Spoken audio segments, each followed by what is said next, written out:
제가 인천광역시에서 이제 공공의료 지원 단장을 하고 있는데요. 이쪽에서 이제 메르스 관련된 토론할 때 보건들의 체계에 대한 좀 접근을 해야 된다 이런 제안을 했고 거기서 일부 한번 발표를 한 적이 있습니다.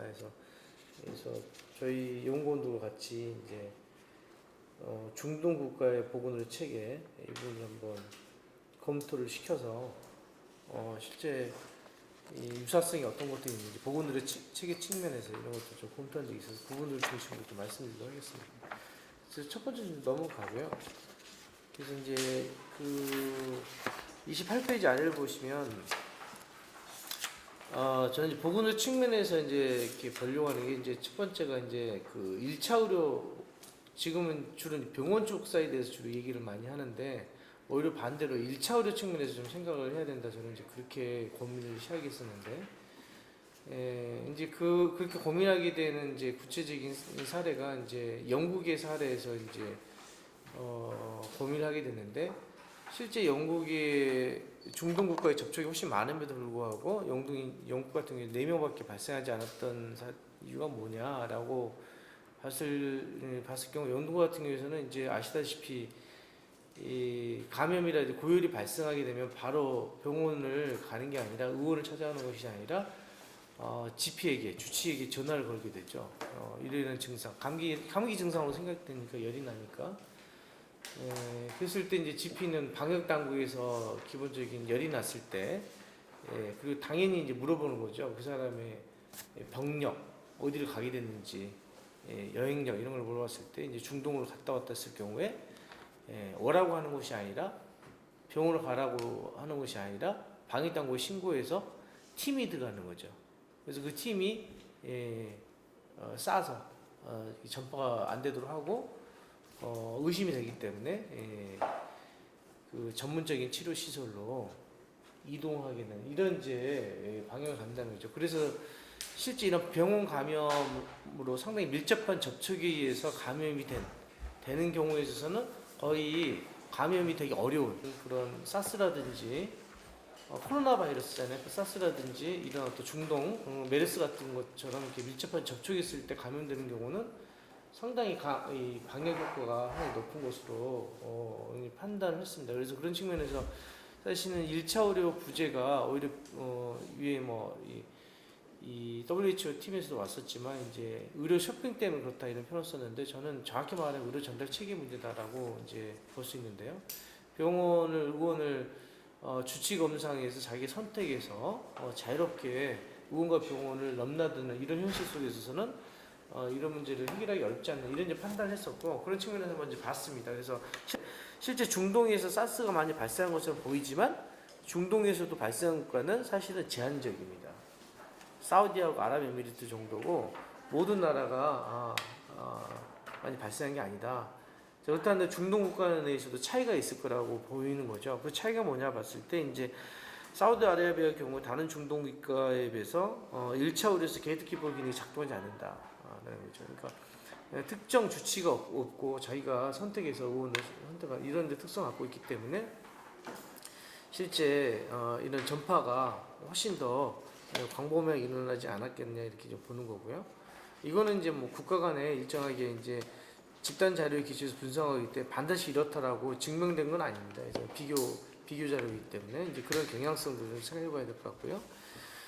그리고 또 한 가지 볼 수 있는 것은 메르스 발생이 적은 중동 국가에 비해 많이 발생한 국가를 봤을 때는 이제 사우디아라비아가 그러는데 사우디아라비아 같은 경우는 이제 잘 사는 나라니까 이제 공공지원이 많이 들어갈 것으로 생각되지만 그렇지 않습니다. 공공지원 비율이 상당히 낮은 것으로 상대적으로 좋은 것으로 확인이 됐고 그래서 이제 이런 것들이 이제 한국 상황과 이제 비교봤을 때 게이트 기능을 수행하지 못하는 1차 의료가 존재한다는 거 그래서 존재하지 않는 거죠. 그리고 공공지원의 비중이 낮다라는 것들이 일정하게 이제 공통적 특성으로서 도출되는 거 아니냐 해서 그런 거 관련돼서 이제 30회, 31페이지는 기존의 문헌을 좀 리뷰한 겁니다. 문헌 리뷰해서 국가별로 이제 데이터들을 이제 정리해 본 거고요. 여기에 근거해서 이제 32페이지는 이제 이럴 것이다. 이런 문제가 이제 한국의 보건의료의 문제점이 이제 실제 메르스 사태를 발생한 하나의 촉매제 그러니까 메르스 사태에 있어서 방역당국의 실패도 존재하지만 이런 보건의료체계 문제가 이제 그걸 증폭시킨 결과 아니냐 저는 이제 그리고 이게 보는 것이고요. 그런 측면에서 이런 문제는 방역 체계를 굉장히 잘 작동하고 문제를 해결하더라도 발생할 가능성이 여전히 높다. 한국 사회는 저는 이제 그렇게 보고 있습니다. 그래서 일단 문제점 뭐냐? 라고 봤을 때 이제 첫 번째가 이제 방역 체계 문제는 얘기를 했기 때문에 이제 넘어가고요. 두 번째는 이제 이것도 이제 얘기를 했죠. 위기관리 능력. 우리가 세월호 참사에서도 봤지만 이제 굉장히 안전관리 체계가 이제 취약하다. 그래서 감염만 취약한 것이 아니라 그리고 세월에서 발생한 어떤 그런 구조만 취약한 것이 아니라 안전 자체가 취약하다는 것이죠. 그래서 이 부분들은 모든 부분에서 다 발생하고 있다. 교통, 뭐 산재 그리고 자살로 포함한 모든 부분에 있어서의 안전 자체가 거의 제로 수준 아니냐 저는 그렇게 바라보고 있는데 이런 시스템화 속에서 특정 부분만 발전할 수 있다는 것은 불가능하다 저는 그렇게 봅니다. 그래서 진짜 안전관리 시스템을 전면적으로 봐야 된다. 그래서 그런 측면에서 세월호법의 의미가 다시 있는 거 아니냐. 세월호법의 의미는 어떻게 보면은 안전 문제들을 근본에서 다시 쳐다보자는 그런 측면이 있는데 이런 것들이 정부가 이 정파적인 어떤 이념적인 어떤 잣대로 쳐다보고 있기 때문에 문제 해결이 안 되는 거 아니에요. 저는 이제 그렇게 좀 보고 있고요. 세 번째는 이제 본격적인 주제인데 전달 체계 문제인데요. 그래서 의료 전달 체계가 부재하고 2차 의료 취약한 그래서 대형병원 중심으로 이루어진 서비스 공급 체계 이런 것들이 악화시킨 원인이다라고 보는 거죠. 그래서 감염 환자가 실제 대형병원의 외래를 찾아가고 대형병원이 외래 중심으로 이루어져 있다는 거죠. 매우 극히 취약한 체계 아니냐. 그리고 응급실도 외래하고 자유롭게 왕래가 가능하고 격리되지 않는 구조. 이런 것들도 하나 요인이겠지만 이제 응급실의 어떤 문제로만 국한되는 것이 아니라 현재 그런 전달 체계상에 있어서의 대형병원 중심의 체계. 그래서 1차 의료가 문지 기능을 수행하지 못하는 점. 이런 부분들이 신종 감염병이 정상이라고 생각하지 못한 환자들이 이 병원 저 병원 옮겨 다닌다는 거죠. 그래서 이런 것들이 이제 확산의 원인이 될 수 있고 지금 이 원인 메르스가 그 원인이 아니라 하더라도 향후 다른 신종 전염병에 의한 확산의 원인이 될 수 있겠다. 그래서 밑에 부분은 이제 영국 사례인데 영국은 이런 식으로 이제 실제 감염 질환에 대한 전파들이 차단되고 있기 때문에 이런 부분들이 우리가 생각해 볼 수 있는 측면이다라고 생각이 듭니다. 네 번째는 이제 앞서 얘기했듯이 삼성 서울병원 얘기했듯이 민간의료기관 공급성이 매우 취약하다는 거죠. 그래서 많이 나온 얘기입니다. 공익적 판단보다 사회적 판단이 우선하는 거 아니냐. 그래서 공공재로서의 정보를 인식하지 못했던 것도 이제 사회적인 판단.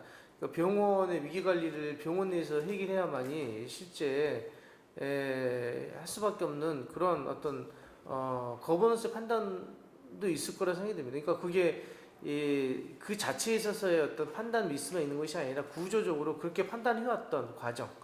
그러니까 이런 어떤 시장 중심의 의료 체계 속에서 그런 판단이 일상화되어 있었고 그런 속에서 사적이라고 생각하는 공공재적인 성격의 아들 보건의료를 사적으로 서비스 제공하고 있기 때문에 인식 자체도 그런 식으로 형성되어 있던 측면들이 문제를 더 악화시킨 측면 아니냐는 생각이 들고요.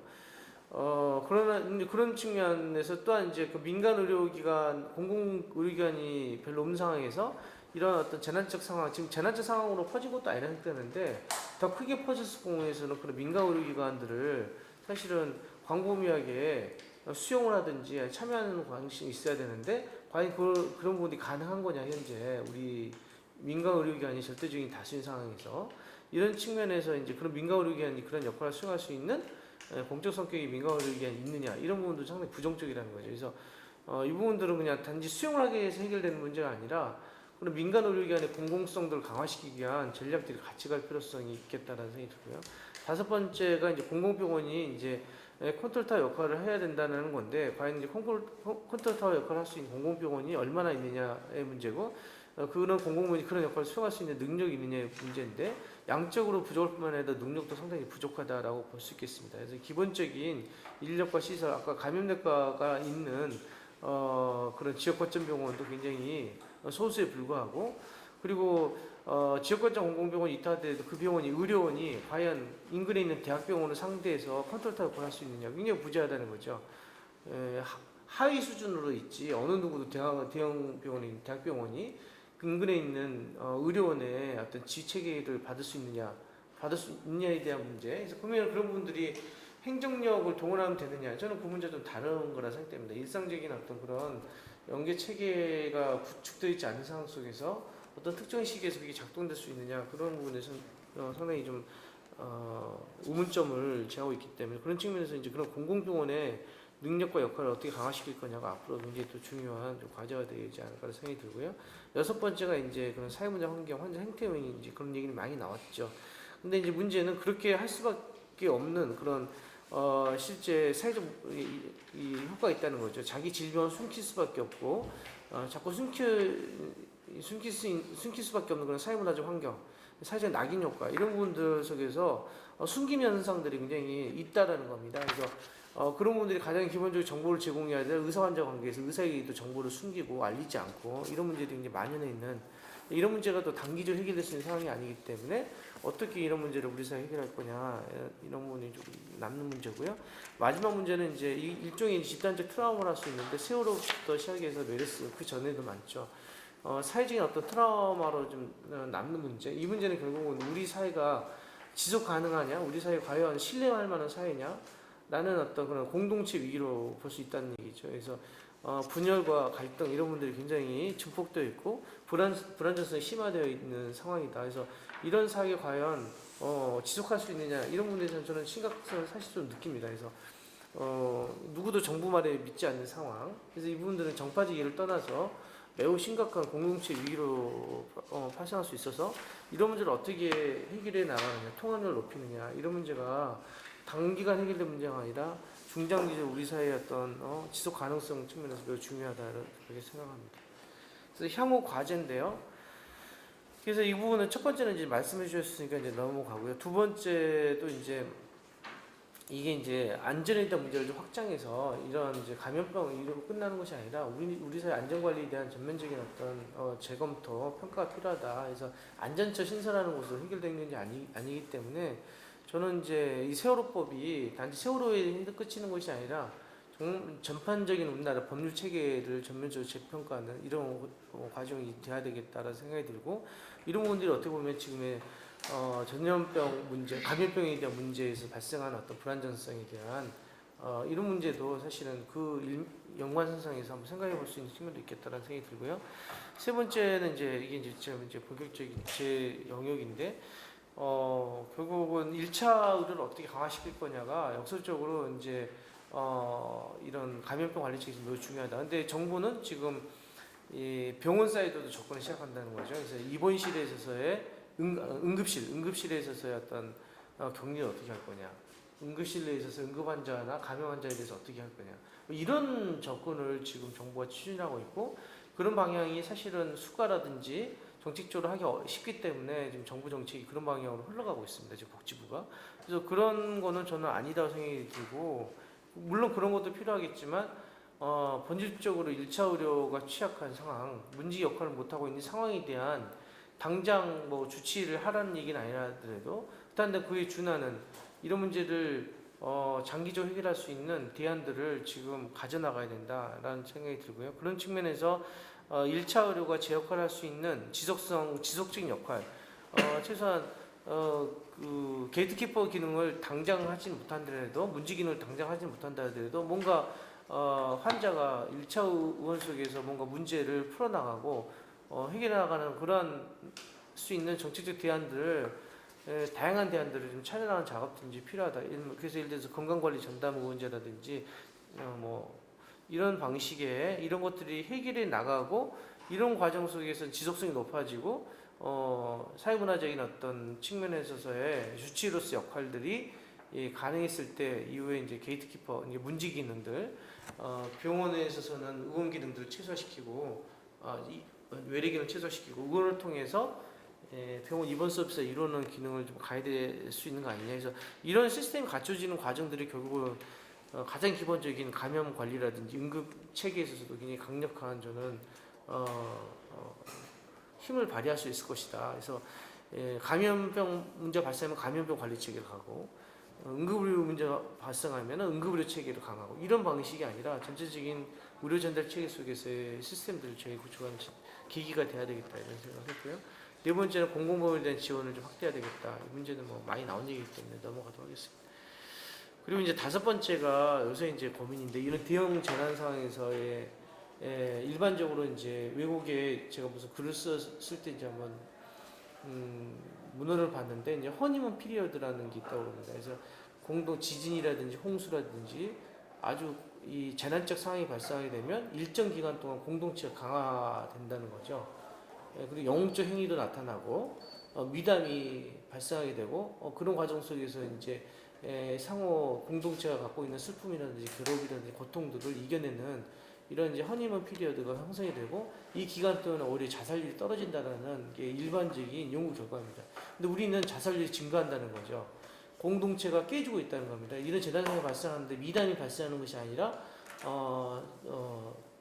이 안 좋은 얘기들이 나오고 실제 안 좋은 얘기가 실제적인 구체적인 근거를 가지고가 또 있는 얘기들이 나오고 그래서 정부가 얘기해도 불신하게 되고 의사도 불신하고 환자도 불신하고 그리고 피해자인 환자에게 그 스티그마 환자에게 비난을 쏟아붓고 그 속에서 고통을 받게 되는 이런 문제가 우리 사회가 굉장히 만연되어 있다. 그래서 이거는 결국은 공동체 결합력이 굉장히 약화되고 사회 불안정성이 심하기 때문에 또 이런 문제 발생하는 거죠. 그래서 일종의 비셔 사이클을 그리고 있는 거 아니냐. 그래서 이런 상황에서 이런 재난적 상황은 또 사회적 트라우마로 작용할 수밖에 없고 이거는 지금 자살률이 전 세계 1위인데 거의 뭐 자살을 많이 하는 핀란드보다 3배 정도 자살을 많이 하는 이런 아주 극한적인 사회라 생각되는데 이런 상황이 전혀 해결되지 않고 구조적으로도 노동의 불안정성이라든지 고용 문제라든지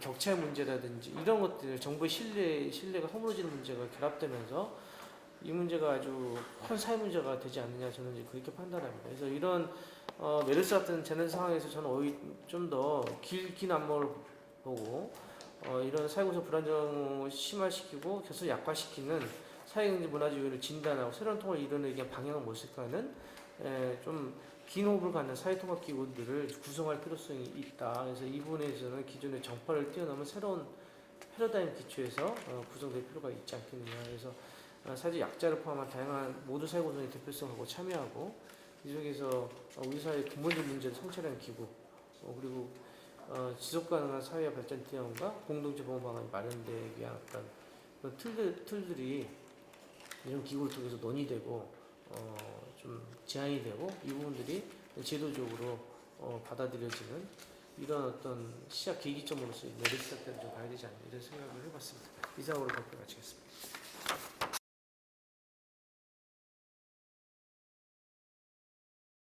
우선 이제 앞에서 이제 임준 교수님께서 제기하셨던 이런 과제와 관련해서 뭐 전적으로 다 동의를 하고 문제는 이제 이런 과제들을 얼마만큼 이제 세부적인 좀 대안으로 우리가 같이 좀 이 사회적 지성을 모아서 만들어내느냐 하는 게 중요한 좀 과제가 될 것 같습니다. 주로 이제 이 보건의료 체계, 의료 전달 체계의 문제로 이렇게 이제 접근해야 된다라고 하는 그런 기조와 관련해서도 정확하게 이제 분석을 하셨다고 보고 1차 의료를 강화해야 된다. 그리고 주치의 제도로 이제 접근해야 된다라고 하면은 그럼 이게 이제 외국 같은 경우는 주치의 제도가 굉장히 일상적으로 또 역사적으로도 이제 정착이 되어 있는데 우리나라는 공공의료가 한 6% 정도 수준이고 나머지가 다 민간인데 그럼 이런 그 체계 속에서 주치의 제도나 1차 의료 강화가 어떤 방식으로 가능할지 예를 들면 그런 어떤 아주 구체적인 접근법 예를 들면은 성남의료원이나 지금 대전시립병원 이런 게 지금 만들어지고 있는데 그거 만드는 과정에서부터 어떤 새로운 실험을 한번 해보자. 어떤 주치의 제도의 어떤 모델을 만들어보자. 이런 어떤 접근법이라든지 이렇게 좀 구체적으로 접근하는 이런 모색이 이제는 좀 시작돼야 되는 게 아니냐. 그런 차원에서 제기되고 있는 이런 여러 가지 과제들이 보다는 이제 구체적인 어떤 모델 형태로 제시되고 그것을 그럼 어디에서 누가 어떻게 실행할 건지 거기에 따른 어떤 비용이나 어떤 사회적인 기반 이런 것들을 어떻게 만들 건지 그런 논의가 조금 더 구체화됐으면 좋겠다 이런 말씀을 드리고 싶고요. 무엇이 문제였고 누가 책임자였는가 이런 부분과 관련해서 정확하게 좀 규명이 안 되고 있다. 그리고 이것은 현재 상태로 간다고 한다면 상당히 이제 그냥 묻혀버릴 가능성이 크다. 이런 차원에서 좀 진상 규명 작업이 좀 명확하게 돼야 되고, 그런 차원에서 보면은 원래 이제 국회 특위가 사실은 거기에 대해서 좀 현장을 지금 방문하고 거기에서 뭐 어디서부터 문제가 발생했는지, 또 누가 잘못했는지 이런 것들을 찾아내고 누가 어떤 책임을 져야 된다, 이런 작업들이 진행돼야 되는데, 그거는 이제 거의 이렇게 좀 진행이 안 된 상태에서 결과 보고서만 채택이 됐고, 이 문제점과 관련해서는 감사원 감사로 이렇게 넘겼거든요. 그럼 감사원 감사가 이제 하반기에 쭉 그 감사를 해서 아마 내년 한 1, 2월 정도나 그 결과가 발표 날 거다, 이렇게 지금 현재 예측되는 걸로 알고 있는데, 뭐 감사원 감사가 이제 이미 많은 시간이 지난 상황에서 누구한테 책임을 묻는 그런 어떤 감사가 되겠느냐 했을 때는 거의 이제 기대하기 어려운 그런 상황이어서, 남아있는 가능성을 놓고 보면 이제 이번 국회에서 국정감사가 진행이 되는데, 이 국정감사 자체가 거의 좀 메르스 감사가 좀 돼야 되지 않느냐.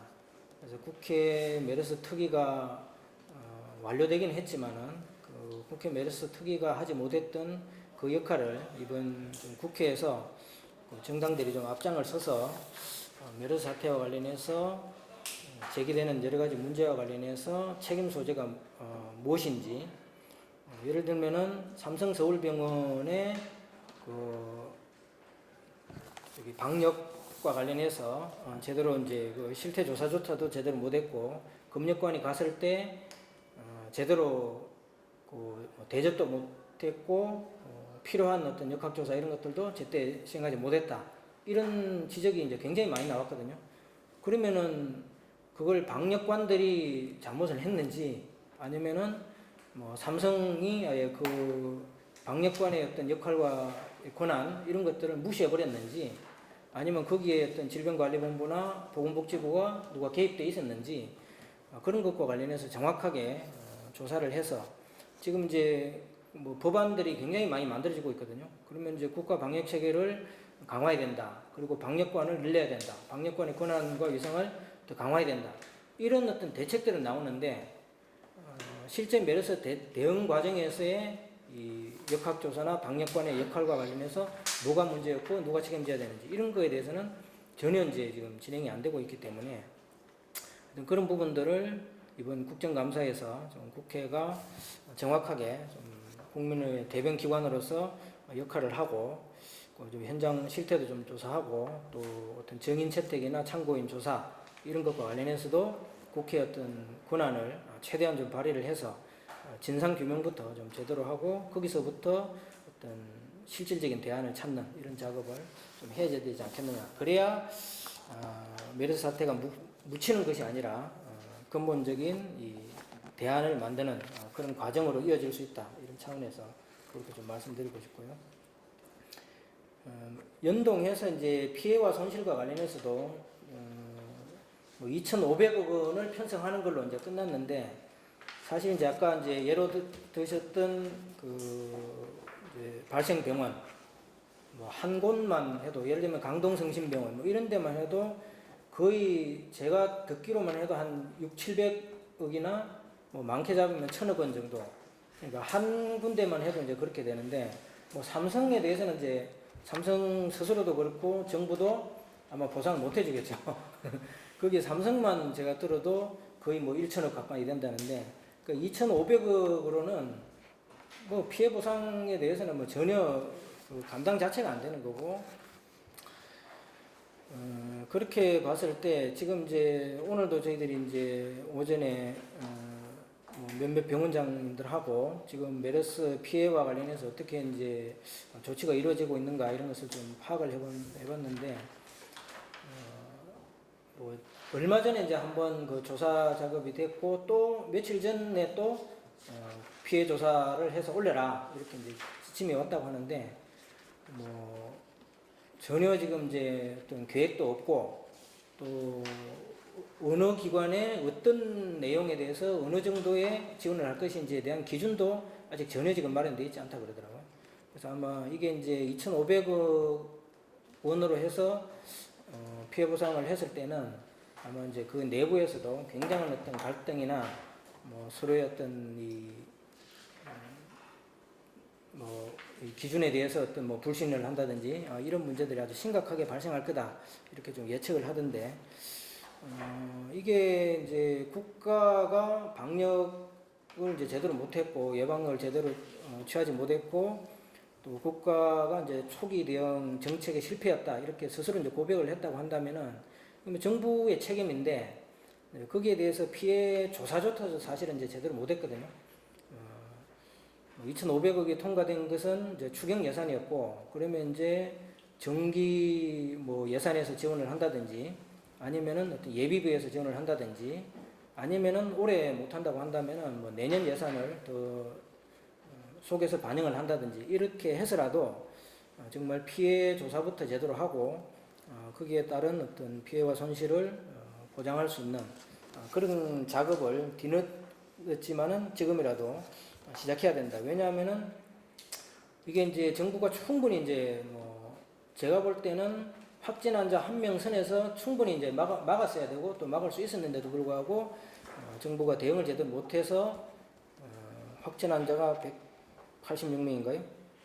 하고 사망자가 36명 이렇게까지 뭐 엄청난 어떤 사태로까지 확산되었기 때문에 그래서 어떻게 보면 이제 정부의 실책으로 인한 국가 재난 사태였다. 그러면은 거기에 대한 어떤 책임을 지는 모습 이런 것을 의료기관이나 또 의료기관 종사자나 국민들한테 피해를 전가시키는 것이 아니라 정부가 책임지는 모습을 보여야 되고 또 책임지는 모습을 보일 때 제대로 된 대응책 또 이후 이런 사태가 재발되지 않도록 하는 정책이 나올 수 있지 않겠느냐 그런 차원에서 피해 보상 문제를 간단하게 그렇게 넘길 문제가 아니라 좀 철저하게 해야 된다 이런 작업을 말씀을 드리고 싶고요.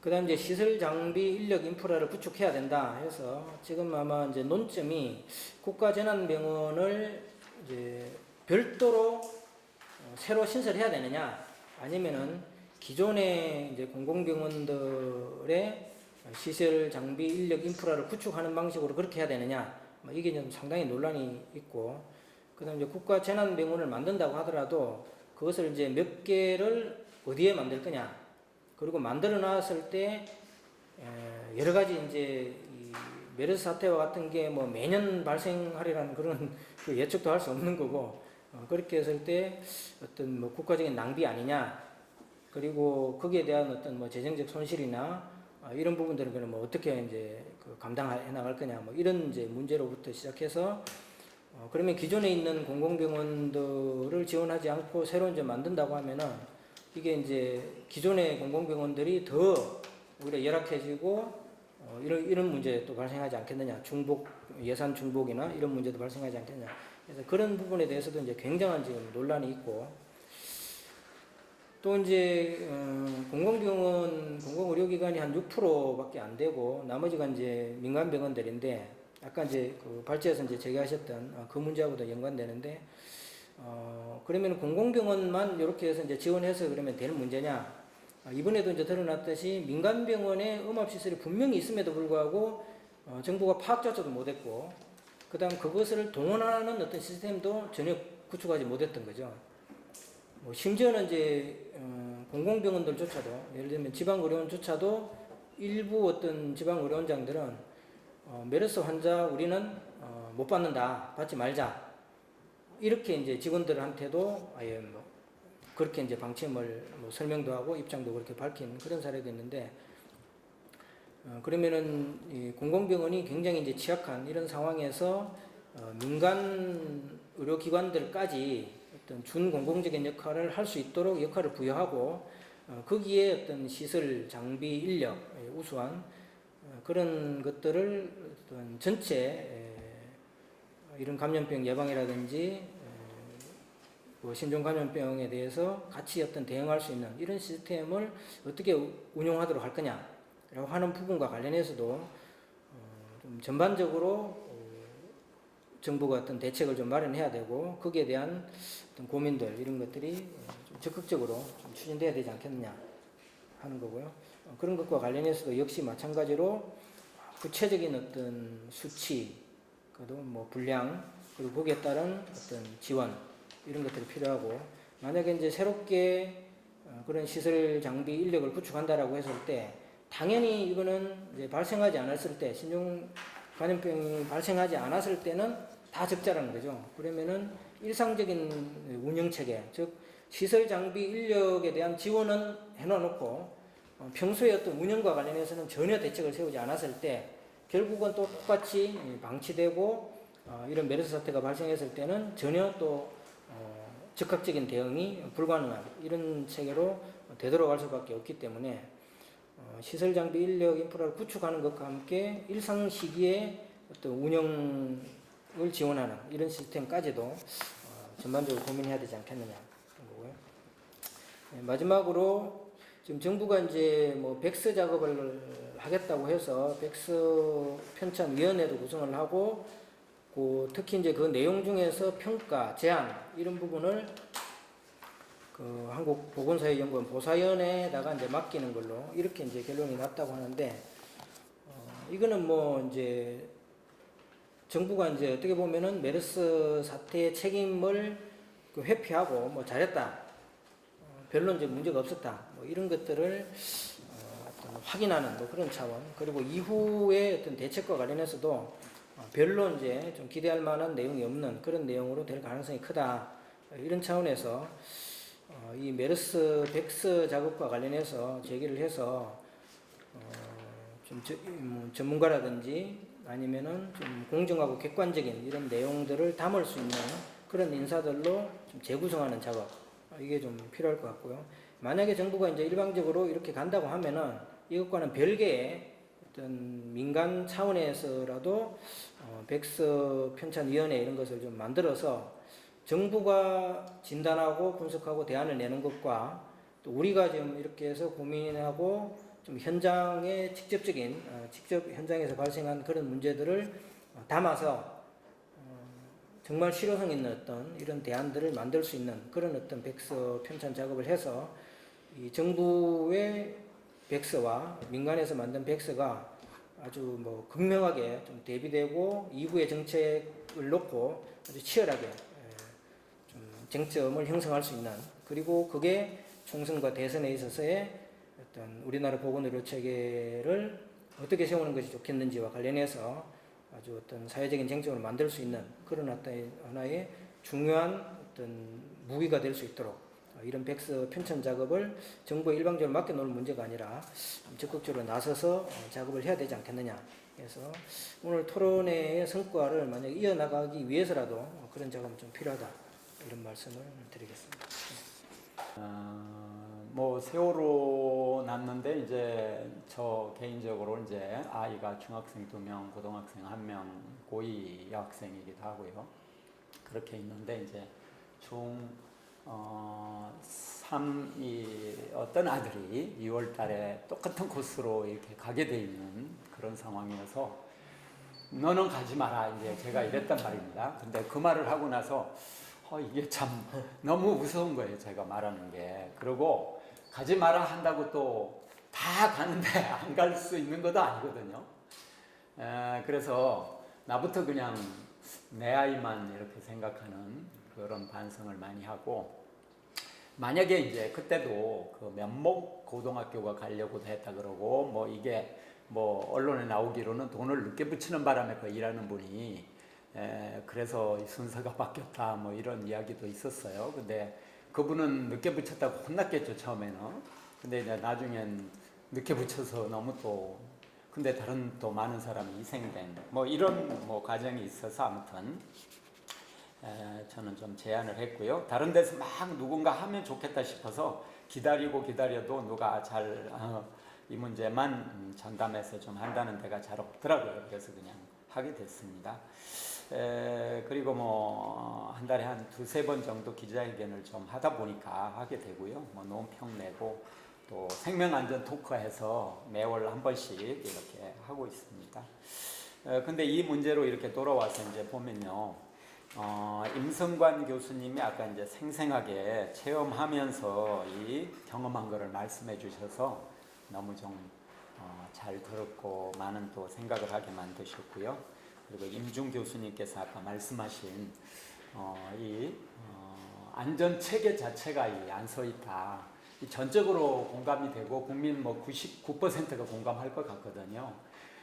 그래서 이 문제를 보면서도 보면 안전에 관한 이런 문제가 터지면 대응하는 식으로 우리는 상례화된 것 같아요. 이 터지면 대응하고 그 대응도 터지고 나서만 막 요란 법석을 떨고 또 사진을 찍는 사람은 또 알게 모르게 이렇게 찍고 그러고서 지나고 나면 다 또 망각하는데 이 왜 망각을 할까 이렇게 보면 이 망각하게 만드는 어떤 좋은 환경 속에 있는 것 같아요.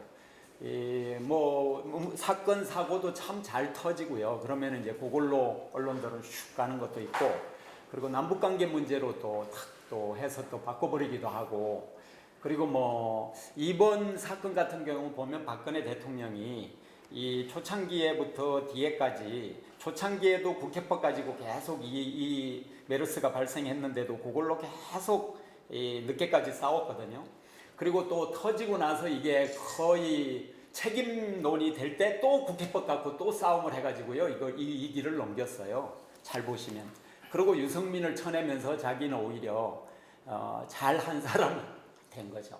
배신하는 애들 내쫓는 거. 이제 이렇게 이제 됐는데, 그래서 저는 이제 뭐 누가 잘못했다 하는 얘기는 하기 쉽습니다. 이제 쉬운데, 근데 냉정하게 뭐가 잘못됐나 이렇게 보긴 봐야 된다고 보거든요. 근데 이제 컨트롤 타워가 부재하다 이것은 고질적인 지금 문제로 거의 정착을 해가지고 세월호 문제가 터져도 이것을 전혀 못 바꾼 지금 상황인 것 같아요. 그래서 메르스 문제 아니라 이제 다른 뭐 피러스 같은 뭐 이런 이름의 뭔가 전염병이 내년에 터져도 별로 다르지 않지 않을까 이런 생각이 듭니다. 물론 보건 의료 체계 속에 있는 분들은 다르게 대응을 아마 하겠지요.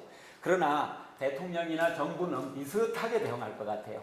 그래서 이 책임을 다른 데로 자꾸 돌리면서 자기들은 빠져나가는 이런 어떤 걸로 가지 않겠나 싶은데 그러면서 이제 국민안전처를 세월호 이후에도 만들었는데 이 역할도 미미했습니다. 그러면 이 국민안전처가 만들어지면 보건 문제가 터지면 국민안전처는 어떤 역할을 한다 이런 게 평상시 있어야 뭐가 대응을 하는데 그렇지 않고 평상시대로 보건 의료 체계에서는 무슨 문제가 터지면 보건복지부나 뭐 질본이 대응한다 이렇게 돼 있었는데 뭐 국민안전처가 끼어들기도 굉장히 이상한 거죠. 그러니까 뭐 거의 재난 문자나 보내는 뭐 이런 상황이 돼버렸다는 거죠. 예, 그래서 이제 지금 좀 이렇고요. 방역 체계 안 서 있다 이것도 이제 다 공감을 하고 공공의료 시스템 취약하다 이것도 이제 공감해서 다 이제 확인이 될 수 있는 문제라고 봅니다. 네 번째, 지금 이게 몇 페이지죠? 예, 51페이지 보고 있는데요. 네 번째, 사람들의 안전을 위해 돈을 쓰고 있지 않다. 이제 이 사실은 돈은 중요하다고 보거든요. 이 돈이 사회적인 합의가 되고 나서야 이게 집행되는 거잖아요. 힘의 관계에 냉정한 표현이 이게 돈을 어디다가 얼마나 투입하느냐 하는 것인데 기존에 투입되는 대로 가버렸다는 것이죠. 예, 그래서 지역별로 이제 지역구 자기 지역구의 예산 이런 거 배정하는 거 막판에 막 끼워놓고 하면서 이런 쪽이 들어버리잖아요. 근데 이제 이 국민 안전을 위해서 시민 안전을 위해서 돈을 명확히 쓰고 예산을 명확히 써야 된다고 하는 사회적인 공유와 합의가 있어야 되겠다. 물론 이거 말고도 제도를 바꿔가지고 되는 걸로만 하면 좋겠죠. 근데 우리는 제도 바꿔서 되는 것만 막 이야기하다가 그것도 못하고 예산을 안 배정하고 끝나버리는 사례가 너무 많다는 것입니다. 이번에 보니까요, 시민사회가 너무나 또 취약한 걸 많이 느꼈습니다. 이제 저희 안전사회 시민연대는 그야말로 신생단체인데요. 그리고 기자회견을 좀 했지 사실은 알려지지도 않았고 그런데 부랴부랴 이제 저희가 이제 이것도 일부러 막 이 문제를 대응하려고 하다 한 게 아니라 이 문제가 자꾸 커지니까요. 그래서 이제 메르스 참사 확산 방지 및 국민안전 시민공대위 이런 이름으로 20개 단체를 막 얼기설기 넣어가지고 6월 4일 날 기자회견을 했습니다. 밤에 이제 박원순 시장이 이제 입장 표명을 했는데요. 아무튼 낮에 이제 저희가 입장 표명을 했는데 하여간 기자들은 굉장히 많이 왔더라고요. 그런데 그렇게 할 때가 없었다는 거예요. 우리도 할까 말까 하다 한 거거든요. 근데 이제 그때 다른 데도 제가 연락도 좀 해봤어요. 이거 좀 안 하냐, 또 같이 좀 어디 하는 데 없냐, 그러면 보건단체가 하겠죠. 뭐 이렇게도 나오고 그러더라고요. 그래서 그러던 중에 그냥 이제 저희가 그런 공대의 이름으로 일단 정부 앞에서 이렇게 하게 됐습니다. 이제 됐는데 언론들은 뭐 많이 쓰긴 썼더라고요. 이제 국민의 마음이 그런가. 이제 저희 병원 명단 공개하라, 이게 핵심이었거든요. 통제 풀어라, 이런 내용인데요. 근데 이제 이거는 지금도 계속 이 취약한 문제는 되고 있습니다. 저희가 이제 모두 기자회견 3번 하고 토론 한번, 내부적인 토론이었지만 대부분요 하고 뭐 뭔가 이 성명서 내고 논평 내고 뭐 이런 일을 좀 했습니다만 앞으로도 이런 감염병 문제나 이런 문제가 터지면 과연 또 어떻게 대응할까, 이게 잘 안 보여요. 안 보여서 정말로 해야 될 일이 많다, 이제 이런 생각이 이제 드는데요.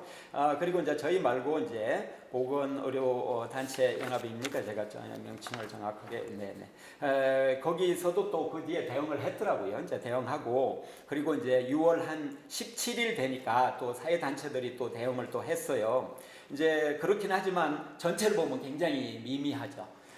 이제 저 생각은 삼성병원 앞에 가서도 좀 한번 해야 된다 생각이 들었는데, 이거를 어떤 의제로 어떻게 자꾸 하는가가 굉장히 힘들더라고요. 그래서 생각하다가 하다 그냥 말았는데, 옛날 같으면 뭐 그 병원 사회에 헌납해라 이런 얘기도 좀 할 법한데, 그러면 뭐 우리 뭐 이상한 데가 되게 됐었겠죠. 근데 제가 제대로 그 문제가 되는데 그런 주장을 어디에선가 좀 했으면, 근데 저희가 그럴 정도 용감하게 하지는 못했습니다. 아무튼 그럴 정도 굉장한 문제인데 그 책임을 못 묻고 넘어간 게 너무 분하다는 것이죠. 그리고 이제 6번째, 병원 이용 당사자, 사실은 병원 이용 안 하는 사람이 누가 있겠습니까? 이분들의 당사자 조직을 지역별로 좀 만들어야 되지 않느냐. 그리고 이제 병원 관계에 계시는 학자분들께서도 자신의 제자들이나 자기 스스로도 지역에 이런 모임이 만들어질 수 있도록 좀 노력을 이렇게 해주십사 하는 말씀을 좀 드리고 싶습니다. 물론 환우회가 있는데요. 환자 그 이름이 정확히 모르겠는데 그런 무슨 우회가 있는데요. 7만 명이 있다고 하더라고요. 이제 그런데 이게 아니라 이 3천만이 이 참여하는 지역 조직이 있어야 된다. 보건 건강 조직이 있어야 된다. 이제 이런 생각이 들고요. 물론 건강세상 네트워크도 여러 가지 역할을 많이 하고 계십니다만 지역의 주민들이 나서도록 이렇게 해야 되지 않느냐. 언론의 역할이 안 보인다 하는 거는 이게 다 알고 계실 겁니다. 넘어가고요. 물론 좋은 언론들이 역할은 좀 했지만요. 국회 존재가 정말로 의심스럽더라고요. 전 사실 이런 주장을 좀 안 하려고 하는 게 이 정치에 대한 일종의 그 안 좋은 생각을 퍼뜨릴까봐 이 말을 잘 안 하려고 하는 입장이거든요. 그런데 아무리 봐도 이 국회가 도대체 미리미리 입법해서 대응하는 게 뭐가 있나. 이 정진우 의원님 계십니다만, 계시면 제가 정지원 의원님께 열심히 하고 계시지만 이 뭐 하고 계십니까? 이렇게 얘기하고 싶은데, 정말 야당의 존재 이유도 참 없는 것 같고 여당은 또 원래 그렇고, 근데 이게 결국 시민이 문제인 것 같아요. 시민이 세게 있으면 얘들이 과연 이럴 수 있을 것인가. 물론 이제 정의당이나 진보정당은 할 역할을 많이 했습니다만 좀 그런 생각이 듭니다. 9번, 이 정당의 역할은 조금 전에 말씀드린 것과 똑같은데요. 김무성 대표처럼 참 퍼포먼스를 잘해서 이 점수를 참 많이 따는 이런 모습도 보여지고, 박근혜도 대통령도 이제 정치인인데 그 논에 가서 뭐 무슨 호스 갖고 물 뿌리는 그런 걸 연출을 해가지고 이 위기를 또 넘어가는 거에 한 징검다리로 삼기도 했고요. 그리고 WHO의 행동이 전 굉장히 실망스럽더라고요. 이게 와서 뭐 이 면죄부를 주는 것 같아요. 와가지고. 그래서 이런 부분은 보건의료단체에서 막 가차없이 좀 쳐주시면 좋겠다 하는 생각이 이제 저는 좀 들고요. 물론 이들도 한국의 병원 시스템이 문제가 있다 이랬는데, 그건 뭐 옛날 하루 이틀 전입니까? 옛날부터 다 응급실 그대로 이 혼잡했고요. 예. 그리고 이제 환자 가족들 와가지고 간병하고 이것은 상수였습니다. 이미 존재했던 건데 그것 때문에 문제가 생겼다 이러고 이렇게 주장한다면 다 면피용이죠 사실은. 객관적으로 점검해서 그걸 바꾸자 하는 걸로 그 얘기를 하면 좋은데 이것 때문에 어쩔 수 없었다 이런다면 그건 아니라는 것입니다. 그리고 이제 11번째 소잃고 이제 외양간 고친다 그러는데 소잃고도 외양간 절대 안 고치기 뭐 이런 책 제목으로 책을 하나 내면 좋을 것 같은데 이 정말 그런 것 같아요. 막 일부러 안 고치는 걸로 그리고 막 엉뚱한 대로 이 시각을 돌려가지고 그걸 그냥 넘어가면 그만인 거죠.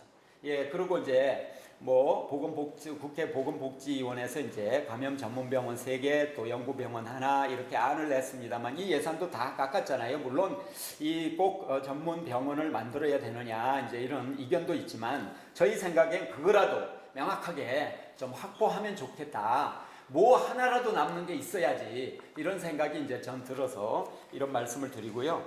전반적으로 봐서 사람을 생각하는 게 아니고 끊임없이 돈을 생각하는 것입니다. 이제 제가 이제 이런 일을 좀 한다고 하니까 뉴욕 타임스 이런 데서도 와갖고 막 인터뷰 요청을 해갖고 제가 인터뷰한 게 그 어디에 실리기도 하고 그러더라고요. 그런데 그 뉴욕 타임스에도 이제 제가 그런 이야기를 했는데 소잃고 이제 외양간 안 고친다 이 얘기도 했는데 소를 왜 잃었나도 모르고 소를 몇 마리 잃었나도 모르고 소 이런 거에 대해서 이 소가 얼마나 소중한지도 몰라요. 그게 그냥 전 사회적으로 그러는 면이 있어서 이러면 누구한테 그러면 이게 원인이 뭐냐 이렇게 이제 그러면 질문할 분도 있겠지만 시민도 좀 거기에 굉장히 일조를 하는 것 같아요. 그래서 많은 사람이 이제 안전불감증이라고 표현하는데 안전불감증보다는 이제 안전하지 않는 시스템에 그냥 체념이 표현된 것 같아요.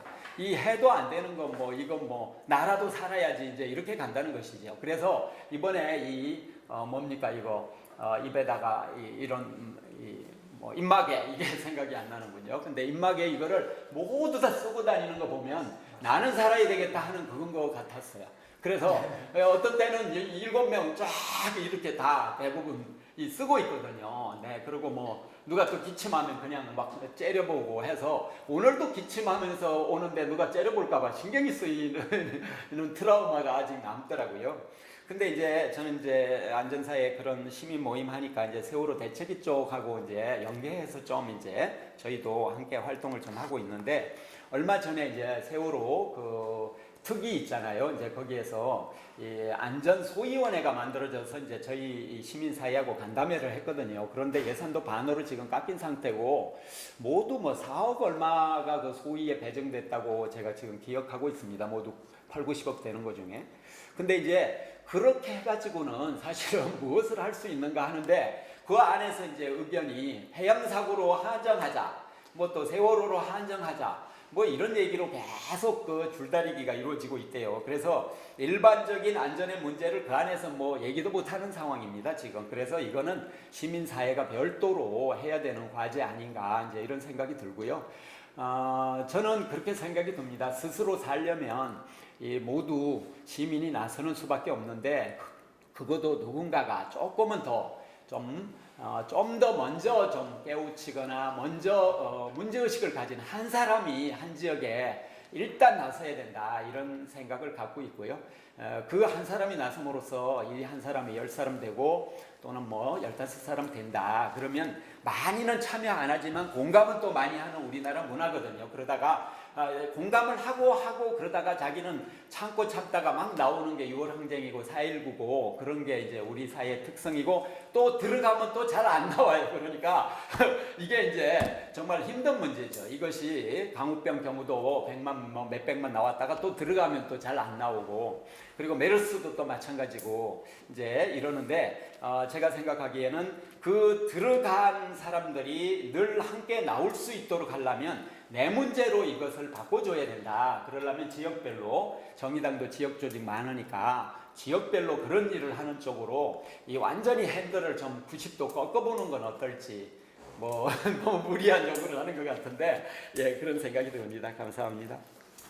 저희가 이제 메르스 사태가 이제 종식을 선언을 이제 사실상 한 건데 사실 이제 국민들은 여전히 이제 이 종식이 되었느냐에 대한 문제의식뿐만이 아니라 그 메르스 사태를 대응하고 있는 이제 정부나 정책 관계자들에 대한 이제 불만이나 불신이 굉장히 아직도 이제 심한 상태인데 이것이 이제 해소되지 않은 상황이라는 것이죠. 저희가 지금 그 메르스 때문에 이제 부수적인 피해를 보신 분들, 그다음에 자가격리자들, 그다음에 이제 순창의 메르스 마을이라고 했던 곳들의 이제 피해자분들을 사실 지금 만나고 있고, 그다음에 메르스 상황에서 굉장히 시민들이 자발적으로 참여하셔가지고 주셨던 인풋들이 너무나 많아서 이런 것들을 좀 정리하는 작업을 좀 하고 있는데 생각보다 저희가 당사자분들이나 이제 피해자분들을 만나 보니까 두 가지 공통점이 있었는데 하나가 분노가 굉장히 심하시다는 거예요. 분노가 굉장히 심하시고 또 하나는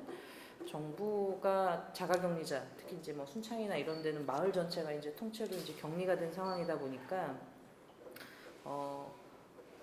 자가격리자가 되는 순간 본인이 이제 국민으로서 인정을 받지 못하는 거에 대한 그 자괴감이나 그런 불만이 엄청나게 이제 심하셨다는 거죠. 사실 이제 이러한 여러 가지 이제 사회적 갈등을 굉장히 일으켰던 부분인데 그런 부분들에 대해서도 전혀 이제 해소가 없는 상태로 가는 것이 이제 맞는가? 아까 임준 선생님도 이제 마지막에 말씀하신 이제 문제인 건데 이런 문제들의 사실 이제 시발점은 이제 정부의 사실은 무능함이었고 이제 부실한 대응이 키운 이제 사태였는데 뭐 방역이나 의료 체계에 대한 부실 같은 거는 뭐 말할 것도 없는 것 같고 국민들이 느낀 분노나 불신도 이거는 어떻게 해결해야 될 것인가에 대한 사실 이제 문제 제기가 있었으면 좋겠다는 좀 생각이 듭니다. 어쨌든 뭐 첫 환자가 발생했는데도 뭐 메르스 환자가 발생할 경우에 대비해서 안전 대책이 전혀 없었던 거에 대한 이제 분노도 굉장히 심하셨었고 그 의심 환자가 병원을 방문해도 이제 준비가 전혀 되지 않았던 거, 그다음에 그럼에도 불구하고 뭐 일반 국민들에게 전파 가능성이 없다라는 이제 그 장관의 발표가 있었는데도 불구하고 확진자가 급속도로 늘어났고 대한민국이 이제 메르스 광풍에 이제 휩쓸린 상황이었는데요. 뭐 이때까지만 하더라도 사람들이 이제 3차 감염이 이제 뭐 나타나지 않으면 좀 진전이 되겠구나 생각했는데도 실제로 3차 감염도 이제 나왔었고 사태가 점점 심각해지는데도 정부에서 적극적으로 이제 대응을 하지 않았기 때문에 국민들은 굉장히 이제 불안감이나 혼란이 급속히 이제 늘어나고 있었고 국민과의 소통을 이제 거부한 상황이었기 때문에 결국 이제 시민들이 이제 직접 나서서 메르스 지도도 만드는 상황에 이르렀던 거죠. 제가 메르스 지도를 만드신 분을 만났는데 이분이 사실 이제 웹 디자이너를 웹 뭐 회사를 하고 계신 분들인데 자기 회사 동료들 4분이랑 이 웹 지도를 만드셨더라고요. 그래서 어떻게 만드시게 됐냐고 했더니 너무 이제 정부에서 공개를 안 하니까 나라도 인터넷을 뒤져서 한번 자료를 수집해보자라고 이제 하셔가지고 만드시게 됐다는 거예요. 그래서 어떻게 보면은 이 국민들이 이런 상황에까지 이르게 된 거는 이제 스스로 살아남기 위해서 국민들이 어쩔 수 없이 만든 이제 강구책이었던 거라는 거죠. 근데 이제 이런 상황인데도 불구하고 박근혜 대통령이 메르스에 대한 언급은 이제 10일이 지난 이후에 이제 했고 대통령이 주재하는 메르스 대응 민관 합동 긴급 점검회의에서 이후 이제 이틀 더 지나서 이제 진행이 되긴 했는데 애초에 이제 정부 당국이나 이 메르스의 책임을 가지고 있는 권한을 가지고 있는 사람들이 정확한 상황 파악을 제대로 하나도 못 하고 있었을 뿐만이 아니라 위기의식도 전혀 못 느끼고 있었다는 거죠. 사실 국민들은 엄청나게 큰 위기의식을 느끼고 있었는데도 불구하고 그 메르스에 대한 질병의 공포나 정부에 대한 불신이 심각한 상황인데도 불구하고 위기의식도 느끼지 못했다는 거였던 거고, 근데 이런 지점에서 이제 리더십에 대한 문제 제기, 그다음에 컨트롤 타워에 대한 문제 제기들을 사실 했었다는 거죠. 근데 여기에 이제 더 플러스해서 얘기를 하자면 어쨌든 뭐 지속적으로 이제 우리나라 공공의료를 축소해온 상황이기 때문에 현 한국의 의료 체계가 또 메르스 사태를 이제 전국적인 재난 상황으로 만든 상황이기도 합니다. 그래서 지금 뭐 의료 체계에 대한 좀 근본적인 문제를 해결해야 된다라고 이제 아마 발제자분들도 사실 말씀을 하신 거였고요. 그래서 지금 현재 한국이 뭐 공공병상 비율이 이제 10%도 안 되기 때문에 격리자나 확진자가 나와도 뭐 격리병동으로 뭐 못 가는 상황이었고 민간 병원에는 음압병상이 있다 하더라도 이제 받지도 않는 상황에 대해서 정부가 전혀 컨트롤이 안 되는 이었고, 그다음에 뭐 공공병원도 없고 뭐 공공방역 체계도 그러다 보니까 이제 없었던 거죠.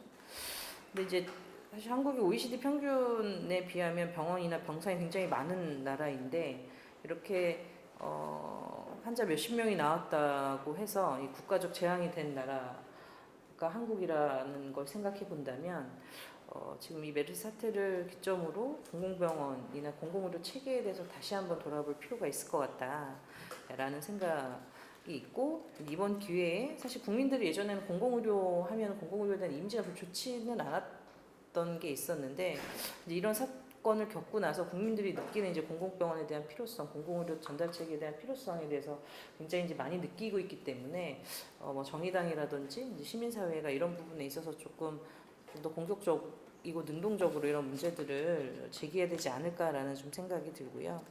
또 하나 이제 큰 시스템을 계속 이제 이야기들을 다들 하시기 때문에 그런 메르스 사태 이유 때문에 이제 부수적인 피해를 본 사실 취약계층의 문제들도 사실 많이 좀 있었습니다. 그런데 이런 문제들이 사실 잘 드러나지 않아서 제가 오늘은 이제 정의당 분들이 계시니까 이런 얘기 좀 말씀드리고 싶어서 좀 메르스로 인한 사회적 취약계층 피해에 대해서 좀 말씀을 드리려고 하고요.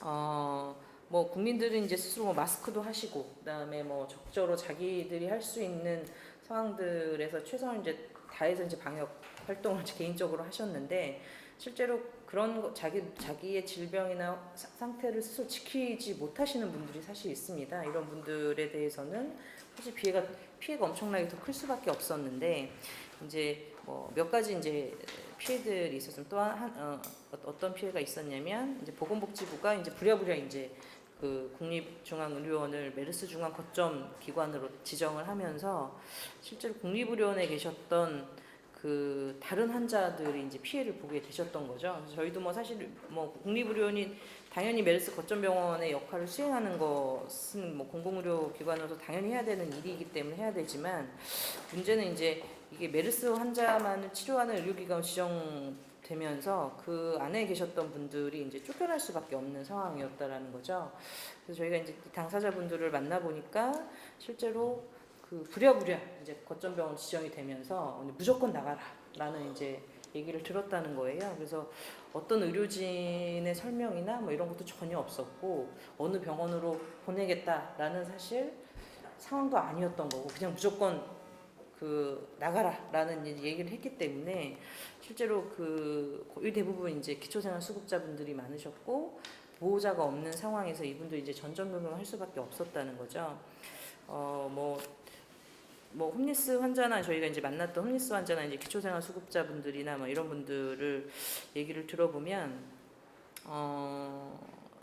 뭐 복지부에서는 이제 발표를 그렇게 하셨더라고요. 모두 안전하게 전환시켰다라고 얘기했지만, 당사자분들은 사실 이제 그렇게 이제 그 제대로 된 설명을 해주지 않았고, 내가 전원할 병원에 대해서도 전혀 안내가 없었다. 그냥 무조건 날짜 되면 내보내겠으니 나가라라고만 했다라는 것이죠. 그래서 이런 문제들의 좀 정신적인 피해들 뿐만이 아니라, 이분들이 이제 뭐 완전히 치료가 안 된 상태에서 이제 나가야 되니까 다른 병원으로 가셔야 되는데, 다른 병원에서 메르스 환자가 확진자가 나왔던 병원이라고 해서 이분들을 받지 않았다는 거예요. 그래서 그 병원을 옮기셨는데도 다시 그날 이제 퇴원하실 수밖에 없어서, 뭐 골절상을 입었는데 뭐 이렇게 뭐 근처에 뭐 여관으로 가신다든지, 사실 이제 이런 일들이 벌어졌고, 이분들 대부분 이제 기초생활 수급자는 이제 경제적으로 어려우신 저소득층들이기 때문에 그 민간병원으로 전환되신 분들도 계시거든요. 이런 분들에게 실제로 뭐 다시 이제 검사를 뭐 MRI부터 싹 해가지고 실제로 이제 민간 의료기관에서는 부담할 수 없는 이제 경제적인 피해들을 보시기도 했고,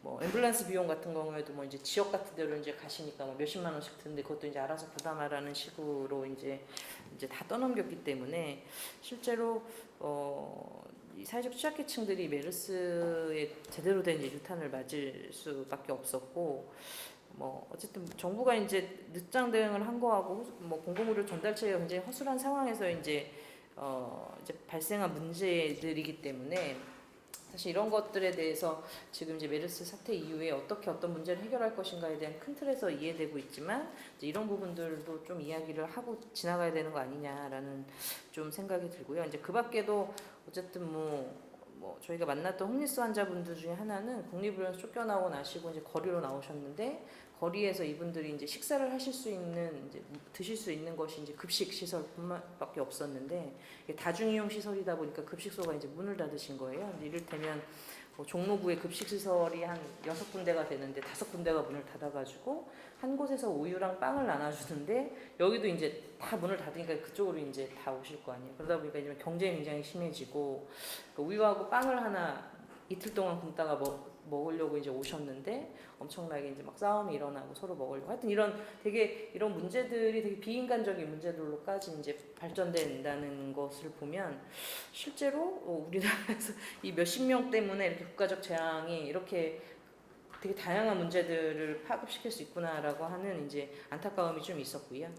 그리고 이제 뭐 거리에서 생활하시는 분들이라든지 쪽방이라든지 이제 전염병에 취약하시기도 하고 뭐 밀집돼 있는 분들이시긴 한데 실제로 그 메르스가 딱 터졌을 때 이제 아까 말씀하셨지만 마스크를 다 구입해서 쓰고 이러셨잖아요. 근데 여기는 사실 또 그런 것도 이제 지급이 되지 않아가지고 뭐 홈리스나 이런 인권단체들이 실제로 마스크를 사가지고 이제 거리에서 배포를 하기도 하는 상황까지 됐다는 거죠. 이제 지자체나 정부가 전혀 이제 이런 취약계층이나 전염성에 노출이 큰 분들한테도 전혀 이제 어쨌든 제도나 정책이 이제 미치지 못했다라는 것이라는 거죠. 그래서 어쨌든 메르스가 종식 선언을 하긴 했지만 실제로 끝나지는 않은 거고 이런 문제들이 굉장히 산적해 있고 해결될 기미도 안 보이는 상태에서 뭐 공공의료 시스템이 이제 취약하거나 방역 체계가 이제 부실한 문제들, 그다음에 이런 앞에서 나왔던 부수적인 문제들이 결국은 그 환자나 국민들에게 그 피해가 고스란히 이제 오는 것인데 정부가 그냥 부랴부랴 이렇게 종식 선언을 한 것에 대해서는 실제적으로 국민들은 되게 더 분노할 수밖에 없는 상황이다라는 거고 진심 어린 사과와 실질적인 지원이 만들어질 수 있도록 그 다음에 재발 방지 대책을 좀 마련해가지고 다시는 이제 이런 일이 발생하지 않도록 해야 된다는 거죠. 근데 사실 얘기를 제가 들어보니까 사스 때도 똑같은 일이 이제 벌어지셨다라고 이제 말씀을 하시는 거 보니까 이런 일이 제2의 제3의 메르스가 나오면 똑같은 이런 일이 계속 반복될 수밖에 없다라는 거죠.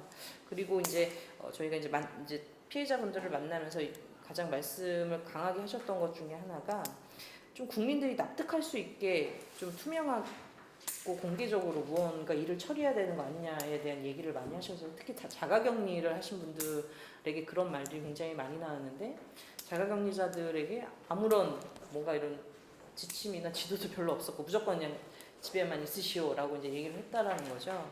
이제 이런 지점에서 왜 내가 자가격리자가 되어야만 하고 자가격리가 됐을 때 어떠한 지침에 따라서 어떻게 행동해야 되는지 전혀 없는 상태. 그러니까 이제 국민과 국가가 전혀 의사소통이 안 되는 관계에 대해서 굉장히 불만을 많이 하셨는데 어쨌든 뭐 이후에 이제 후속 대책으로 재발 방지뿐만이 아니라 국민들에게 이른 신뢰를 정부가 어떻게 획득할 것이냐라는 것도 이제 메르스 사태에서 되게 중요하게 남는 이제 교훈이라는 생각이 들고요. 이런 부분들을 조금 심사위원회 목소리를 좀 내야 되는 상황이긴 하지만 이런 것도 이제 그 국회에서도 여러 가지 좀 할 수 있는 작업이 더 있을 거라는 생각이 들어서 오늘 좀 말씀을 드립니다.